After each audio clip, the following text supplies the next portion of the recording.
a lot of times as women, we feel like most of the burden is put on us.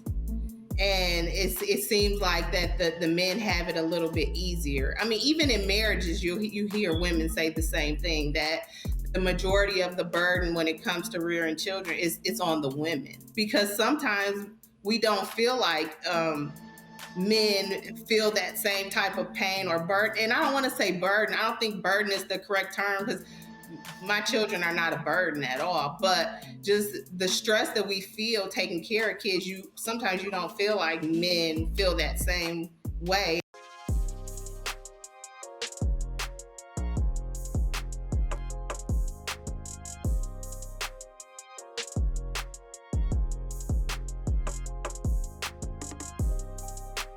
What up, what up, what up? We are here once again, a Father's Heart podcast. Listen, with your boys Sean, Hart, and Cole. What's up, everybody? And George. And George. Come on, George. What's up, good people?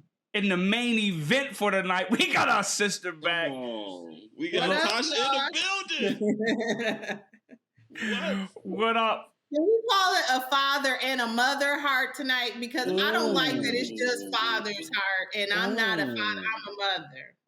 Is it giving misogynistic? Is that what it's giving? It is. Cole. George. Cole. Listen, Cole. Listen, you don't stand a chance. George? Listen, Cole, you don't stand a chance tonight. He was late, but you don't even stand a chance tonight, Cole. What you about to talk about, and then she already cutting into it like this. Listen, we are just happy that everybody is on tonight. We got our sister back with us. She is going to be back with us every single month for a segment of He Said, She Said. So we are excited about this. And so listen, we don't want to belabor the point. We want to get right into it. So tonight we're going to talk about He Said, She Said, right? Like when he says something, like what is he really saying? Or what is she saying? Like he said this, but what is she saying? So we want to tap in. Right. And please don't hesitate to put your questions or your statements in the comment section. So, Cole, I guess you're going to set this thing off, because I guess I heard you put your foot in your mouth in a room full of women tonight. So I don't know if it was that I put my foot in my mouth, but I did do something that I thought was kind of odd. So I teach parenting classes every night, and tonight I happen to be teaching a parenting class, and we were just talking about a variety of scenarios that are associated with being single parents. Now, at one point in my journey, my children are now adults, but I was a single dad raising raising kids on my own, and so I was navigating work, I was navigating all these spaces, right? And the scenario that I threw out was, what happens when your children actually say to you, "Hey, guess what? You're never around. You work too much, and when you're not working, you sleep. And when you're not sleep, you're paying attention to all these other obligations in your life except for being present with us." And so I threw that scenario out to talk to parents about what would you do if you're faced with that situation. And as I heard some of the moms in my groups, I felt like I heard I started to hear emotion, to the point that it triggered me to go back to when I was a single parent trying to navigate all these spaces, that I literally busted out crying. And I'm talking about, I'm in tears. And I'm so much in tears that, like, even right now, just thinking about it, I feel a little bit of emotion stirring with me, because I just remember what it felt like to be a single parent. And as a father, you don't think that it can be difficult because you're the man. You're supposed to be able to do all things. But I was really struggling. So when I threw that scenario out, instantly all the feelings and emotions came back to me. And I'm in this mug. I'm crying. Now, I'm the facilitator. I'm not supposed to be engaged in such a way that I'm emotionally tied and I'm crying. But when I started, I felt super guilty about it. And then I started super apologizing. And I kept saying, I'm so sorry. I'm so sorry. I didn't mean to cry. I didn't mean to cry. And I had them saying, no, that's cool. But I was like, as a man and as a father and a facilitator, I wasn't supposed to have that kind of emotion in this space. And I'm mad at myself for actually crying. And so, part of what I'm interested in walking through is like, what tone that I set in this space with a room full of mothers as a man in a room crying about an experience that I had. And my children are now adults. Okay. So Yeah. first of all, I'm gonna let Tasha say something, but I'll tell you one thing: you are not gonna set me up. I am not gonna make the statement that I made behind the scenes before I got the full context. So I am not gonna say that. Right? Oh, I know you. No. So now I got all of the information. There's no way I'm gonna say what I said behind the scenes without having all the information. You would not get me canceled. All right, that's what you try to do. You try to get me canceled tonight. You try to get me to cancel. So, unless Tasha has something to say, I really, really, really want to speak to this. And I wasn't privy to the previous conversation, but anybody ever heard the term work home balance? Yeah. Mm-hmm. Okay. Yeah. So I used to proclaim that. I would talk to clients about that. I would try to tell myself that about having a work home balance. But I'm gonna be very honest with you. I don't think that exists. Now, what you can have is a work home flow, meaning that flowing means sometimes it's going to be heavier, sometimes it's going to be lighter or anything. But some of you was talking about Cole, when you was talking about kids saying to you, "You never home." I experienced that, and it was very detrimental to the father-son relationship I had with my oldest son, as well as the father-daughter relationship I had with my oldest daughter. I'll never forget, and Sean is privy to this because he was kind of walking through this with me, but there was a period of time when me and my son were completely disconnected. He's 19 now, but I'll say around the years of 16 to 18, I couldn't figure out what was going on. I couldn't figure out every conversation we had. When I say every, I do mean every conversation we had ended up in an argument. Every conversation we had. And this was around the time he's 16. So, of course, he's being influenced by his peers and his friends and different things like that. And there was a time in which me and my wife, we had to make a decision. And he decided to move out. You can say we kicked him out, or you can say he ran away, whatever you want to say. He was not living with us for a period of time, right? And so once he, returned and we reunified or whatever, he made a comment to me because I couldn't understand it because the places that he was staying, I work hard, right? I work hard, wife work hard and stuff like that. And we do that so our children, well, mostly for me, my children don't have to experience some of the things that I had to experience as far as where I stayed, where I lived during my teenage years and different things like that. But he made a comment to me, man. And I was building my brand. I was building my business at the time. So I was working, you know what I'm saying? And in my head, every time I got 4 children, and anytime any of my children would ask for anything, I'm cashing them out. You got it. Go ahead. Because I'm working, the money's coming in, so I'm cashing them out. And in my head, I'm thinking that's sufficient, right? And he made this comment to me, and I'll never, ever, ever forget it for the rest of my days. And he said to me, we were happier when we were poor. And it stunned me because I'm like, what are you talking about? And what he meant was you had more time. We talked more. We hung out more. We engaged more when you wasn't working as much. And it broke me, you know what I'm saying? Because in my head, I'm working for y'all. Yeah. So y'all don't have to want. So y'all don't have to need, you know what I'm saying, for anything. But he didn't take it as that. He took it as the money prioritizes itself over your time. And we got to understand with children, yes, being a provider, and I'm talking, as fathers and mothers, being a provider and all of that business is super, super important. But there's emotional deficits that we are purposed to give our children. You know what I'm saying? And so that's what kind of changed my mind from a work balance. Because when you have a balance, that means things are equal all the way around the board. But when you have a workflow, that means some days I'm going to work a little bit more. Some days I'm going to be at home a little bit more. Sometimes. So I had to transition my thought process from a work balance to a workflow, because that is a thing. And just from me, I know working too much, getting to it, making sure that they have everything they need, it has detrimental effects or results. So that's my story. But when you said that, when you was like, he didn't say you work too much or you're never there. But what he did say, he was like, it was his exact words. He was like, it was more, basically he was saying it was more love in the home, you know what I'm saying, when we didn't have as much, because you want to get into it. So that was a lesson. So let me ask you this. So let me ask you this question. So with that being said, being this man, and you said something almost, and then you called yourself right. You said being this provider, then you was like, with women too. But let's just stick to the man standpoint. Let's get to it. So what does that look like? How does that make you feel if men are not grinding like that?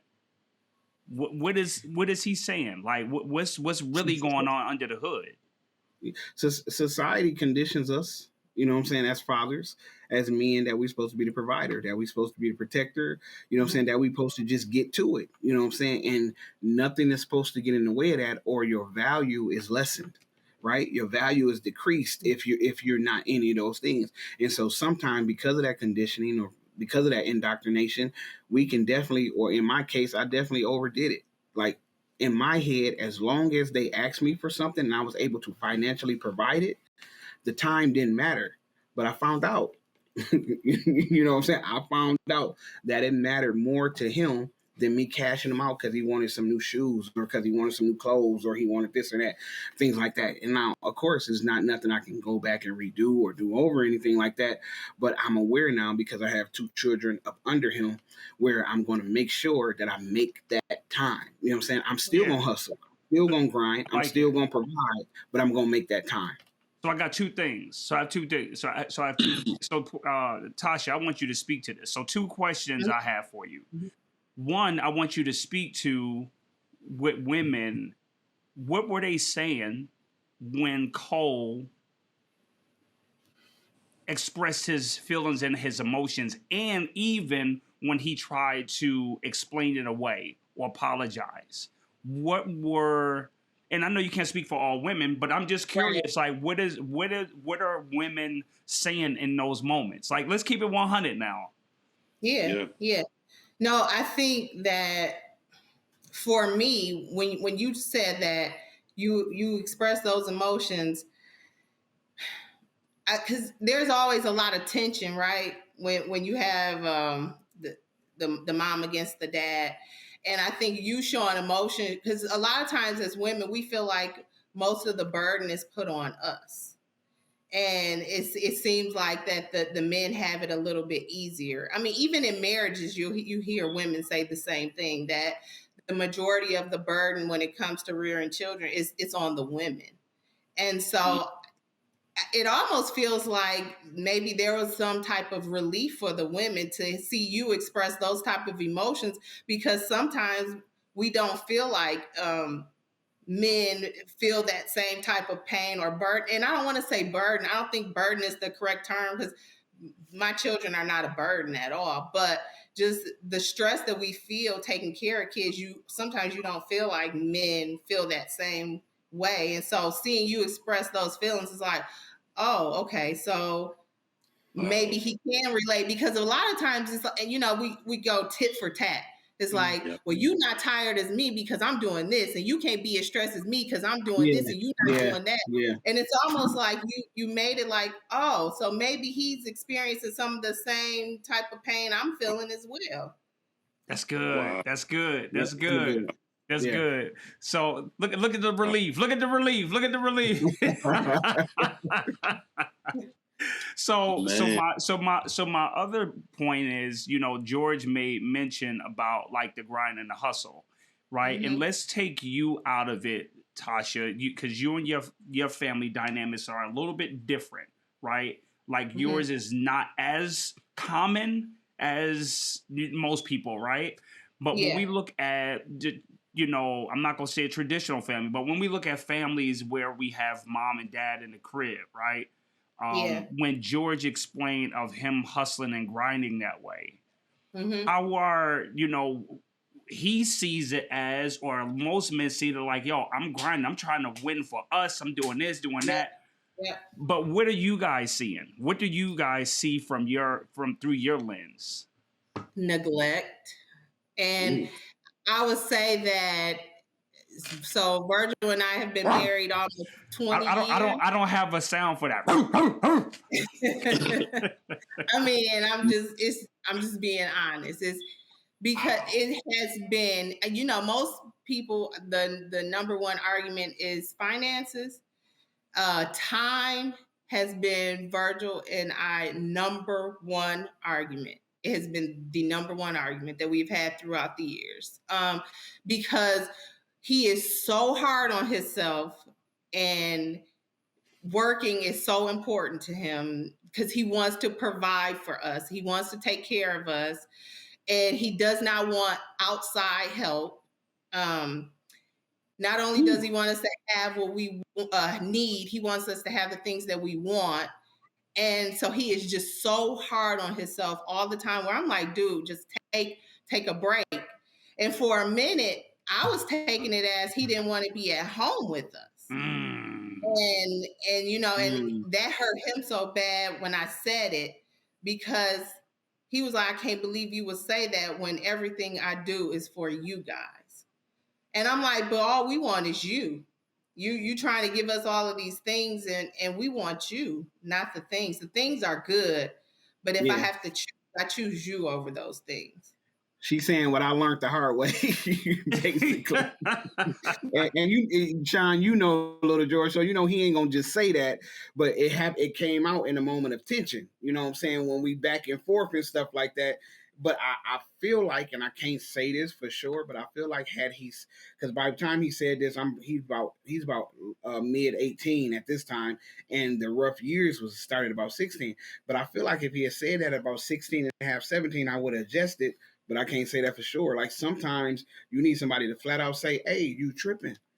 You know what I'm saying? Hey, or this ain't that, like, or this ain't what I need. And a lot of times I know this is talking to client today, but we love people the way that we feel or think that they should be loved, or the way that we want to be loved, as opposed to just asking them, what is it that you need from me? Yep. And that's a difficult thing, because you can be loving and then they not responding the way you want them to respond, and you don't appreciate it, or you taking me for granted, or you taking advantage of me. And it's not that, it's just that you love them from your language as opposed to theirs. And it's so basically you speaking Russian and they speaking Japanese. And so it's, you know what I'm saying, you speaking perfect Russian and they speak perfect Japanese, but there's no correlation there. You know what I'm saying? And I think that's what was going on. I was loving them, but I was loving them in my way, and that's not the way that they receive. So I learned that hard way. So I gotta say this, right? Because as I'm listening to you, Tasha, what came to my mind is how I was socialized as a boy to see men and see women, and I didn't see a lot of men. And when I did see men in relationship to the women that I loved, because I was surrounded by women, I noted that men operated, if they were involved, they had money, and I saw that what their money did gave them, it provided a resource for women in my life who did not have access to resources. And so I saw how men were able to manipulate money to manipulate these relationships with the women that I loved. So over time, I learned that, you know, as a boy, all I wanted to do is protect my mother and get my mom out of poverty. And then when we start doing work with boys, we start to notice that boys who are raised by single mothers often have this burden or need to want to make sure that their mother has this new house, that when I make the millions, I'm mama out of the hood, I'm gonna give my mama this money. I'm gonna do all these things for my mama. And I sometimes wonder, like, is that protection where men learn that I need to protect the women in my family? Does it come back from the lack of experiences of being able to protect their mothers if they've been raised in spaces where moms have not had men protecting them? And so I was socialized to know how to protect women through the experience of watching men not protect my mother and the value. But it was really centered around me wanting to make sure my mom had all the things. And so that became the experience of like making sure I work extra hard because I want my mama to not have to struggle, which is the craziest thing. I just wonder where that fits in this space too. It's funny because what you said is similar to Virgil. His dad worked so much and he was absent. So Virgil works hard because he was taught to work hard, but he also felt that absence of his dad, so he wants to be present. But I tried to tell him that you're present, you're here physically, but you aren't present mentally because you are so drained and tired. And so with him trying to work as hard as he can, but he still don't want to miss a game. He doesn't. He doesn't miss a single game. He doesn't miss a single dance He's not going to miss a Valentine's Day with me. Nothing. He's going to make sure he is there for all of us in the home. But I'm like, you are draining yourself. So you are here physically, but not mentally. So we are still not getting the best of you. You know, so it's, again, I like what George said, is it can't be a balance, because I don't even know that that's possible. It's You know, not you know, like and that. Different days the require struggle. different things. The struggle, especially for men, especially if you come from poverty, right? If you come from poverty and you experience poverty, a lot of times that's your motivating factor, right? Yeah. You like, yo, I never, and let's keep it 100. For a lot of men, what we have and what we possess is connected to our identity. Mm-hmm. Absolutely. Right? As much as, people could try to get men to get them to disassociate that. But that is one thing I think that's just going to be here until the cows come home, right? Because that is something that men, they measure themselves up against other men, right? Until they get to a place to where they are confident in themselves and they are in their space and they get older, they get this gray, where now they're like, yo, I don't care anymore. I don't care what you think. None of that, right? But especially younger, or until you discover who you really are, it really matters to a lot of men what other people, and I'm not going to say other people outside the house, but those who they care about, right? Correct. That's important. And so men are driven by what they possess, what they have. They want this, they want that. And so when they can't be able to provide that, it does something to the man's psyche, right? It does. So no matter how much therapy, you can sit on both Cole's and George's, couch, and if a man is not feeling like he has worth, right? And this look at it this way. Even you have men, right? You look at Tabitha, her husband, make less money than her. You look at Stedman, make less money than Oprah, right? So I'm quite sure initially that was a struggle, right? But what was important is how their significant others helped them navigate that space where they didn't make them feel less than because they wasn't the breadwinner. Correct. Right? So that was important. Right? It was important. It's like, man, I don't want you to have to. But now if she assures him like, yo, this is us. We're a squad. So now he good. But if he feels like we are not a team, yo, that would be a struggle for a man. Devil's advocate, and I'm very much aware of societal norms and conditioning and stuff like that. But I want to ask you something. Okay. Do you feel like it's fair that a woman has to stroke a man's ego like that? Like, do you feel like that's fair that she even have to go through that, and just for him to feel better, like internally or different things like that? Do you feel like that's fair? Because I know exactly what you're saying, Sean. Like, it's for her to be like, no, we cool. Like, you know what I'm saying? Like, I might make double, triple, whatever but we cool, we equals and stuff like that. And so I'm asking you from a woman's perspective, do you feel like that's fair that women have to even go through that? Or is that the man's job to be secure enough in himself or confident enough in himself to where he knows that he brings value regardless of the discrepancy in income? I mean, in a perfect world, it would be great if that's how it was and the man didn't need the woman to stroke the ego. But I mean, let's just be honest. We know the pressure that society has placed on men.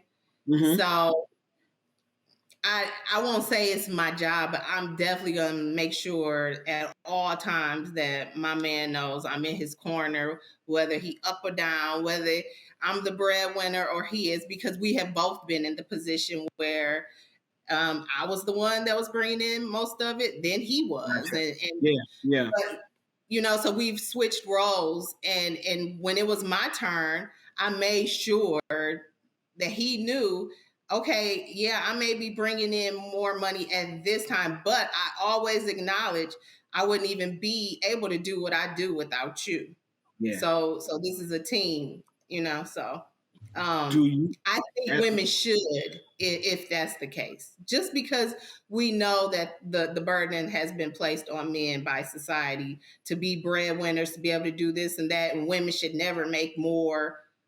These are all things that has been, a part of history forever. So Yeah, absolutely. Like human behavior haven't changed in quite a long time. So I yep, definitely understand what you're saying. I guess I was just one. I know that there's things that we have to do as men, or at least we're taught or conditioned to do. And I know that yep, that's one of the things that y'all are conditioned or taught or indoctrinated to do, and different things like that. And I guess my thing is this: like, if we together and we partners, I don't really I understand how things work, but I guess like in a perfect world, it shouldn't just have to be like that. Like we should just right, both know, and it shouldn't yep, be your responsibility to make me secure in my position as a man, and I don't feel like vice versa. But we know what it is. Like people, right, I guess what I'm getting right, to is people have to really do their self work. Absolutely. yep, People really have to do I their self agree. work.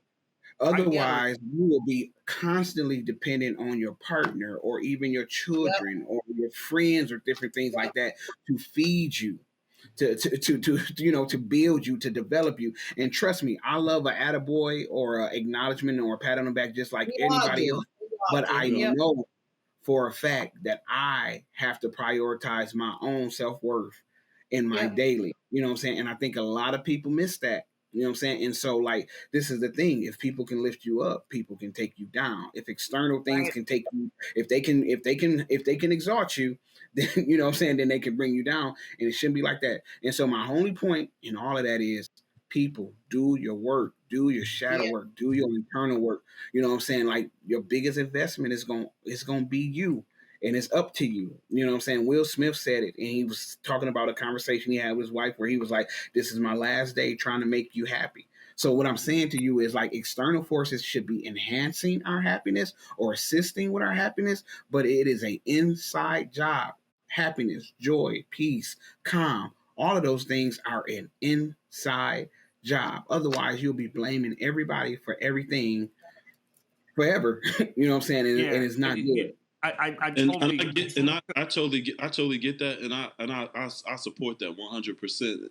And I also think that in order for you to arrive at that, you have to also have somebody doing that kind of work within you as a child.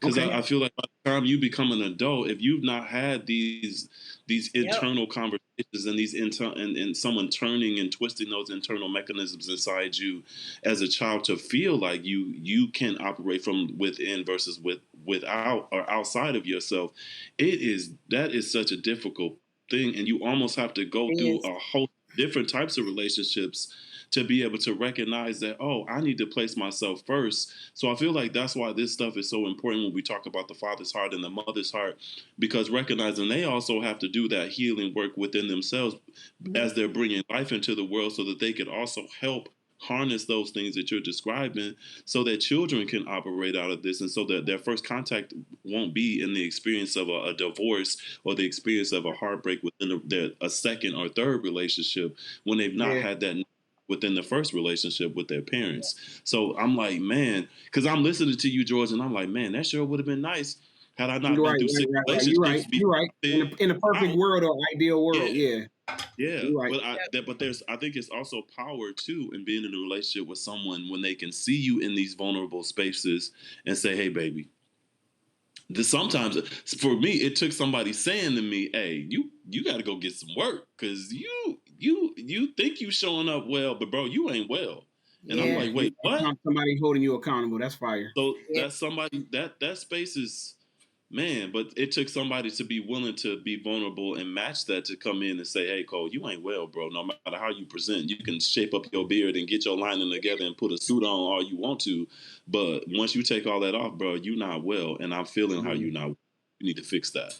So Yeah, yeah, it's man, Cole. I mean, that is so dope. I just look at, I was driving my car yesterday, man, and you know how the weather was here in Michigan, and you look at my car, I think I got a nice vehicle, but I was on the road, and I was sliding, mm, and I was sliding because your boy needed some tires.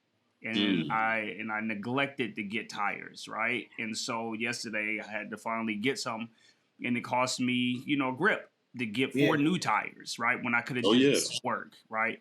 And so it could have been easy for me to say, you know what, the car looked nice outside, forget those tires, right? Or forget that. And I use that as an example. It's just like a relationship. Like the tires need the body need the tires, right? And so I can say, yo, tires, yo, you better do something. Well, if the tires don't take care of his business, the body gonna be jacked up because we gonna smack into something, right? And so I just look at that as in a relationship. Is that I think it comes to people in relationships working together to acknowledge, like, yo, your tires. I'm not judging you that your tires is jacked up, but we need to get your tires fixed, right? So you can be your best self, right? So it's not that I'm judging you, but like, yo, in order for us as a collective to be our best self, and so I know I struggle early in my own marriage that I was making a lot of bread before I got married, and then my wife was making more than me. I had an issue, right? And so I had an issue. It wasn't just because at that moment, but it was what I was leading up to when I was younger. I didn't have as much. I wanted to go pro. I didn't go pro. All of these different things. So I'm like feeling constantly reminded that I'm less than. And I finally get something that gives me some satisfaction and I'm this. And then here I lose it all. And now I'm at the crib and wifey making more than me. And she probably, and I know she wasn't looking down on me, but I was looking down on myself. Right. And so it was critical on how she engaged me to build me up, because she could have easily be like, yo, I'm tired of this, right? But it was in that moment where what I needed at that moment, me personally, I needed that's about learning your partner, knowing your partner. Right? So I needed her to build me up because I was already feeling jacked up. Right. So I needed her to tell me that I'm somebody without money. Right. So I had to learn that, Sean, your worth is not in how much money you bring into this crib. I'ma still follow you. You being the leader of this home is not predicated on how much money you bring in here. I'm going to follow you when you are in crisis. How do you navigate and manage this crisis tells me everything of who you are. Not when you're on top, but when you're on the bottom, how do you navigate? So I didn't know how to navigate that. I had to learn how to navigate when I didn't have the best weapons. So my only weapon that I had was my money. That was my influence. So when I didn't have that, now it's just like, yo, you need to learn how to navigate this world with other things. And so, man, I think this is a thing. Go ahead. So I got a question for y'all. So what do we think about women who don't have that understanding and don't have those tools and have been raised under the umbrella? Like, if you ain't got no bread, I ain't talking to you. Oh, I know plenty of them. I mean, because there's a whole bunch of folks that I know that you ain't got no bread. What they call them, ball busters. There's a ton of women. I didn't even know that was a term. I didn't even know that was a term. George probably know. George be up on all of that junk. Correct. Ball busters. Look, them the ones that when they make more than a man, they let them know, like, I run this. For real. So I know plenty of women who like has that. the goal makes the rules. I don't think that's right, but that's definitely a recurring thing. It's a thing. Yeah. He who has the goal make the rules. Yeah, wow. yeah. And that can I feel like that can do damage either way, whatever the gender is. Like if a person it causes all type of resentment and just to to control or manipulate and stuff like that. Like that's super unhealthy. But to ignore that's the way that a lot of people think and a lot of people have been taught and stuff like that, that's irresponsible too. Like it's a thing. It is. So for us, like early on, what we did to try to keep things kind of equal, we had, I think I shared this before, we had one pot. So everything that comes into the house is all, so I never had to ask him for money. He's never had to ask me for money. We had one pot, and we both have access to the pot, and we both manage the pot. And so that's what we have done to keep from one feeling like the other had the control, because you had to go to that one and ask about the money or whatever. Nope, one pot, we all can see what's in the pot. And, I had to grow into that. Tosh, I had to grow into that. We had separate pots. I had to grow into that. I did. I was like, yo, this is mine, that's yours. And she like, yo, we don't have to. But I'm like, yo, I had to grow into that. So, yeah. So is it okay to have a common pot and two separate pots? Your pot and her pot? I guess, but we didn't. We have our household pot and our business money pot. And that's it. We don't, nothing else on the side.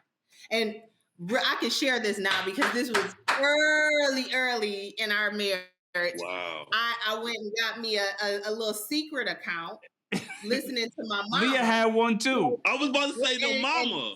Listening to my mama. And my mama was, she always say, you got to have you always got to have that money to the side, that just in case fund.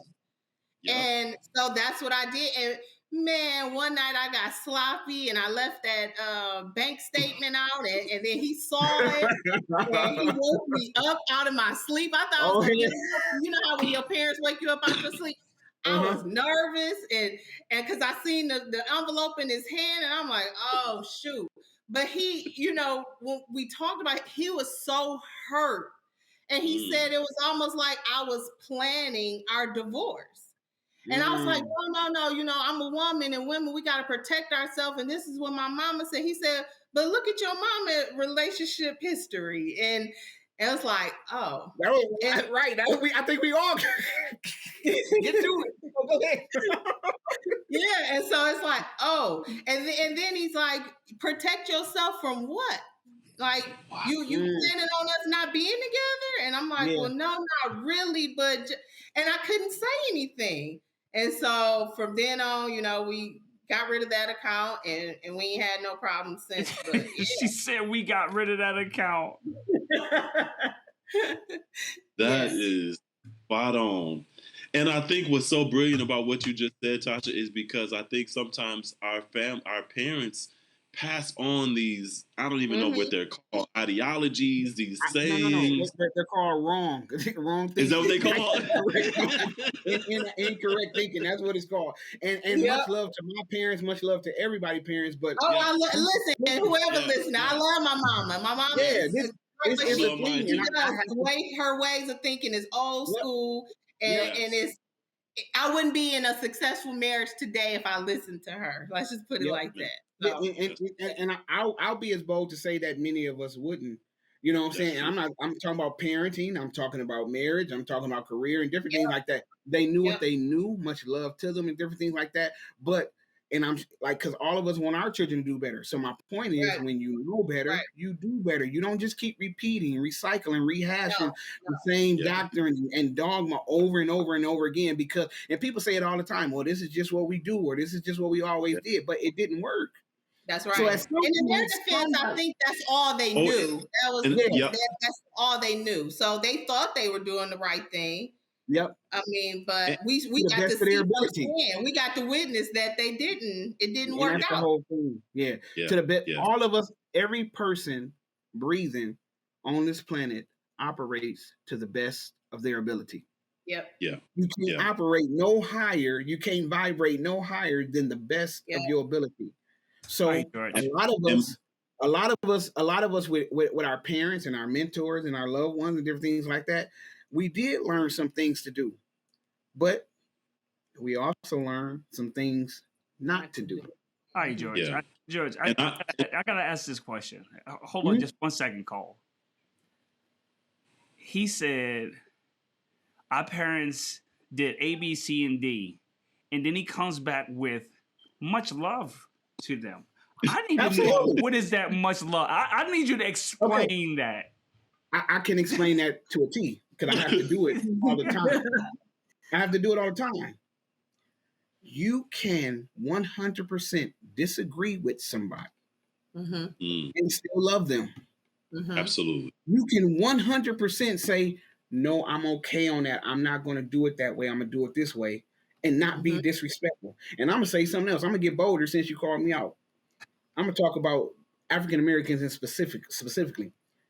Elder or older Black African Americans think it's disrespectful to not let them disrespect you.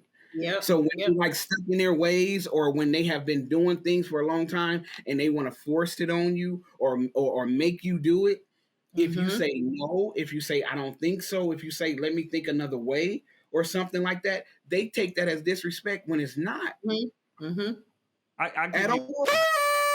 I give you a party noise maker. That sounded like a bicycle, bro. You can't even sound like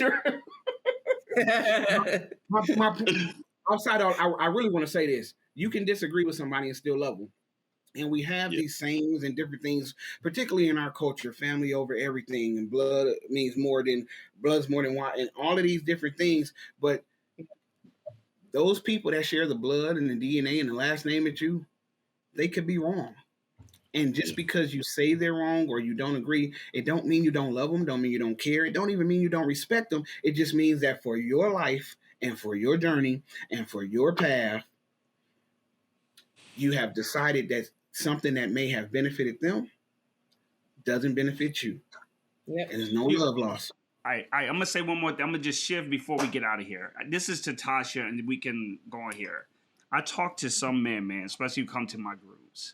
One of the biggest struggles that guys deal with is women, that they feel like when women emasculate them, when they call them names or talk down on them, that is one of...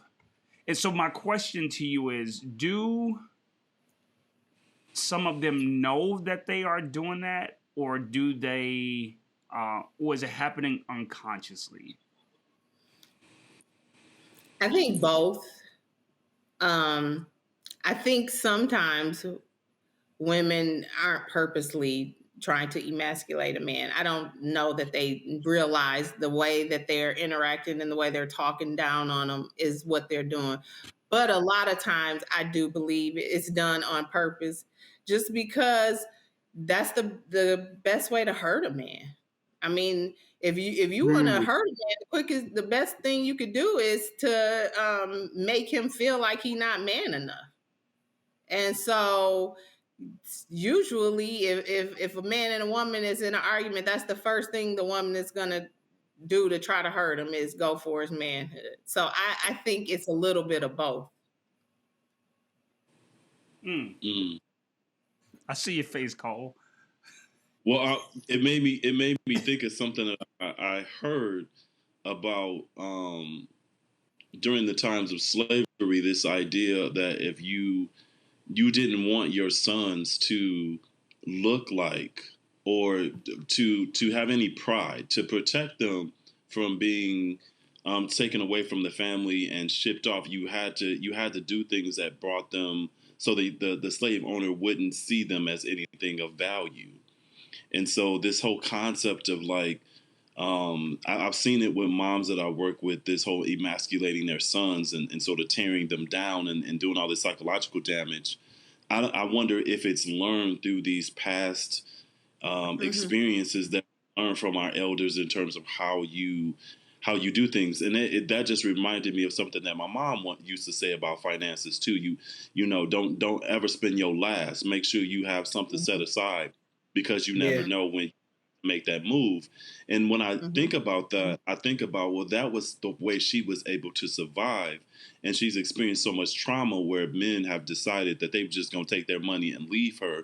And she not put everything in there. And now she doesn't have a pot. And so I thought to myself, well, she learned very quickly, how do I protect my children? Well, the best way to protect them is to tell them these lessons that I learned that I failed at because someone harmed me. And so I've learned sometimes it's super unintentional, but they're passing on trauma. They're passing on these lessons that that cause them harm, but they're really trying to save their children too. So it's absolutely. They mean well. Yes. They Yeah, so mean that's well. what I was thinking about, Sean. Sean, I don't know if what is that horn, Sean? I don't know about that one. I don't know, but get rid of it. Get rid of it. We don't want No, that was the horn, Oh. George. I gave you the blow. I gave you the blow. Get rid of it. Do you Get rid of understand that? Get rid of it. What is that one? What?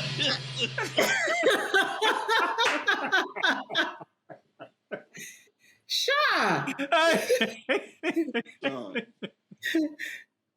So I gotta, y'all. Are we ready for the legit or not? Yeah, legit? let's go. Hey, listen, I gotta set the stage. You ready? Hold up. Okay.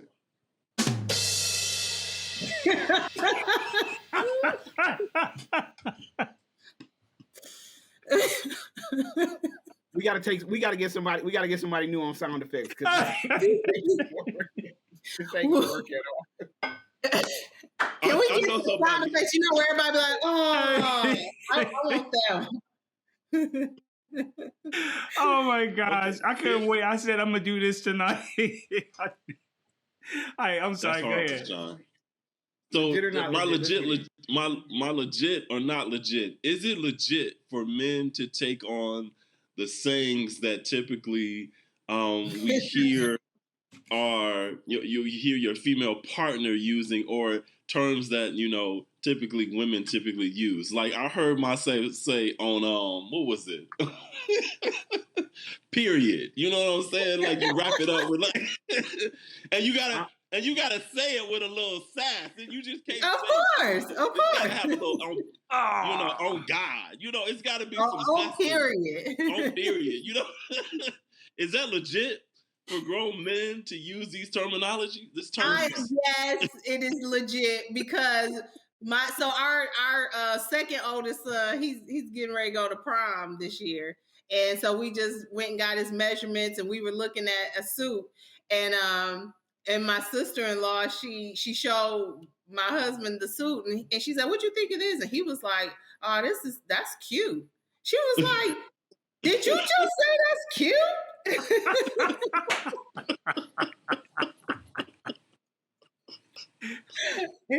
But he was saying it to his aunt though. That was where he was able to get away with it, because he said it to his aunt. He's not gonna say that to dad. He's not gonna say that to dad. He's not gonna No, Virgil said that.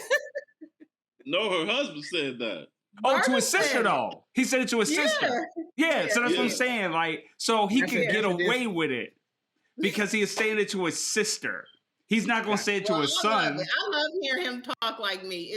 I love it. Listen, I'm not going to say it's legit or not legit, but I'm going to say it is psychologically proven that a person picks up the lingo of their significant other or their partner, person that they're dating or courting. So it's almost like unintentional and involuntarily it happens. Whether it's legit or not, I can't speak to. You being cold, yo. You being a cold. You being a cold. Being a me. You being a cold. Choose a side. It's either legit. It's not legit, maybe, or not legit. I'm saying if it's this what I'm saying, bro. If it's involuntarily and if it's subconsciously, it can't be one or the other because you don't even realize you're doing it. George, it's legit or not legit. No, George. Say it's legit. It ain't legit. It ain't legit. I was trying to help. It ain't legit. It's not legit. Thank you. Fine. Thank you. Thank you. He tried so hard. Yes, he tried hard. He tried hard. That was my best that y'all sat down. That was my best. I still so not. It ain't legit. I'm sorry. I'm gonna say it definitely depends on what the word is that they be using, but I gotta pick a side. I'm going with not legit. And I'm not gonna say. You be saying some stuff. Listen to what I just. Listen to me. You didn't let me finish though. I still say it's not legit, but I'm not gonna say I don't use those terms when I'm here in the house or I'm out and about. But I'm still not saying it's not. Like I used to tease. I used to hate, like for real. I used to talk to this dude on the phone, and every time we hung up, this dude used to be like, "Bye-bye." He used to be like, bye-bye. What's wrong with bye-bye? Yo, it used to irritate. My wife would be like, did he just say bye-bye to you? And I used to call him bye-bye all the time. Like, she was like, oh, you just talking to bye-bye? Bro, I'm like, yo, stop saying bye-bye to me. Why you can't say bye-bye? Yo, so now I say bye-bye every once in a while, and I catch myself like I said bye-bye. So you say, George, you say bye-bye? You say bye-bye when you hang up with me? I say all right then. I do not say bye-bye. You're not wrong. Now you're going to start saying bye-bye when you hang up with me. You're going to start saying bye-bye. You're going to start saying bye-bye. I'm not. I am not. I'm gonna start saying bye-bye. Yeah. Bye. I'm gonna hit it. You know what I'm saying? You gonna get it. All the buys. All the buys. Yes, I love it. All right, man. That was a good one to go. That was a good one, Cole. That was a good one. That was a good one. All right, man. Hey, we did it again. See you guys next week, man. We appreciate you guys rocking with us, man. All right, we out.